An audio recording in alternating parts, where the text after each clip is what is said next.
July 1961, 139 men, trapped in a nuclear container as the reactor collapses. No rescue, no escape. This is K-19. There's an old saying among sailors that if the champagne bottle doesn't break on the hull during a ship's christening, that vessel is cursed. At the launch of the K-19, the bottle did not break. It ricocheted, and what followed was one of the most terrifying sequences of events in the modern era. We're talking about a machine built under the shadow of fear and haste, designed not just to sail, but to level the playing field at the height of the Cold War. But before we understand how this steel monster almost incinerated the North Atlantic, we need to look at the man who lit the fuse. It was 1961. John F. Kennedy had just taken the White House and wasn't messing around.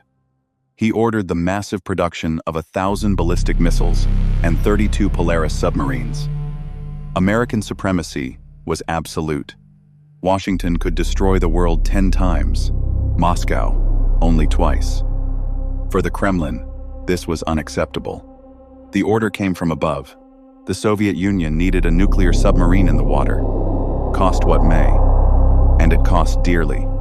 If you think work pressure is bad, imagine building a nuclear reactor where safety protocols were discarded to meet political deadlines. It was in this chaotic scenario that the K-19 was born. But what historians discovered years later about the construction of this submersible defies any logic of survival. Even before touching the water, the K-19 already had blood on the deck. 10 laborers and 1 sailor died in fires and bizarre accidents still in the shipyard. The crew, superstitious and terrified, nicknamed it the Widowmaker, and they had no idea how prophetic that name would be. If you like stories where reality surpasses fiction, click the subscribe button now, because what happened on the 4th of July, 1961, would make Chernobyl look like a rehearsal. The K-19 was in the icy depths between Greenland and Norway, participating in war games. The goal was to intimidate the Americans. But at 4 a.m., the starboard reactor cooling system suffered a catastrophic failure. Pressure dropped to 0. The core temperature began to rise uncontrollably. There was no backup system. The reactor was overheating and heading for a complete nuclear meltdown. And here's the detail that changes everything. The K-19 carried 3 nuclear ballistic missiles of 1.4 megatons each. An explosion there would not only kill the crew, it would generate a thermal and radiological signature that NATO satellites and radars would instantly detect. Remember, we are at the height of pre-missile crisis tension. A nuclear explosion near a NATO base would not be seen as an accident. It would be seen as a first strike. Captain Nikolai Zativ knew he was not just fighting for the lives of his men, but to prevent World War III. The reactor temperature reached 800 degrees Celsius. The fuel rods began to deform. Radiation spread through the compartments. Zativ had an impossible choice.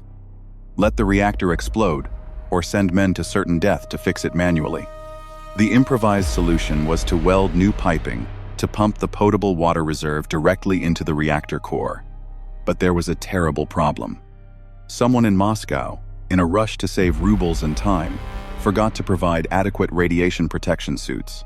The sailors would have to enter the reactor chamber wearing only chemical raincoats and simple gas masks. It was a death sentence.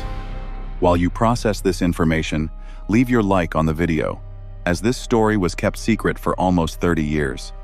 The captain asked for volunteers. No one was forced, but everyone knew what needed to be done. The first group went in. The radiation inside was so intense that a bluish glow, the Cherenkov effect, could be seen in the air, dancing over the reactor that pulsed death. They worked in 10-minute shifts, but 10 minutes there equaled a lifetime of exposure. Boris Korchilov, a young lieutenant, led the team. When he emerged from the compartment after welding the piping, the horror became visible. Captain Zativ reported in his memoirs that, upon seeing Korchilov remove his mask, he vomited a yellowish foam, and his skin already showed grotesque swelling. The radiation was 17,000 times the permitted level. But the sacrifice worked. The temperature began to drop. The reactor did not explode. The world was saved, but the crew's nightmare was just beginning. American destroyers, picking up the distress signals and insane radiation levels, approached and offered rescue. Imagine the scene. Your men are dying. The ship is a radioactive tomb, and the enemy offers a hand. Zativ, however, refused.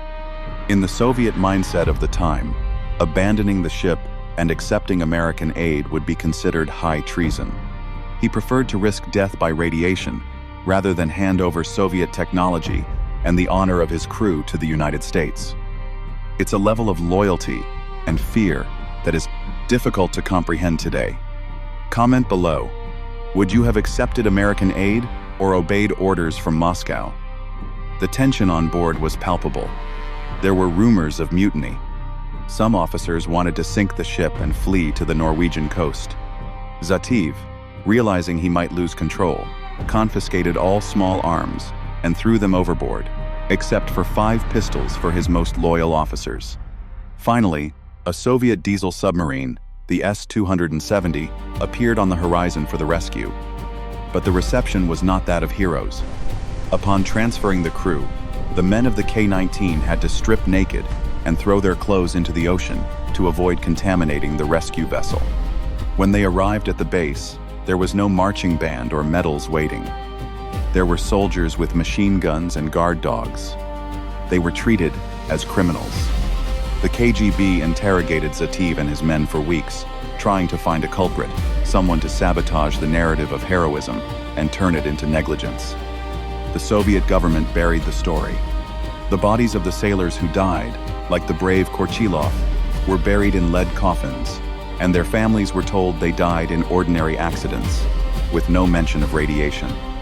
It was only with the fall of the Berlin Wall and the collapse of the Soviet Union that the truth emerged. Zativ, before dying in 1998, was finally able to publish his memoirs, revealing to the world that those men not only saved a submarine, but possibly saved world peace. In 2006, Mikhail Gorbachev nominated the K-19 crew for the Nobel Peace Prize, a late but fair recognition for those who looked into the core of a melting reactor and did not flinch. The K-19 was the harbinger that nuclear technology, in the hands of political arrogance and haste, is the most dangerous weapon of all, not just for the enemy, but for those who operate it.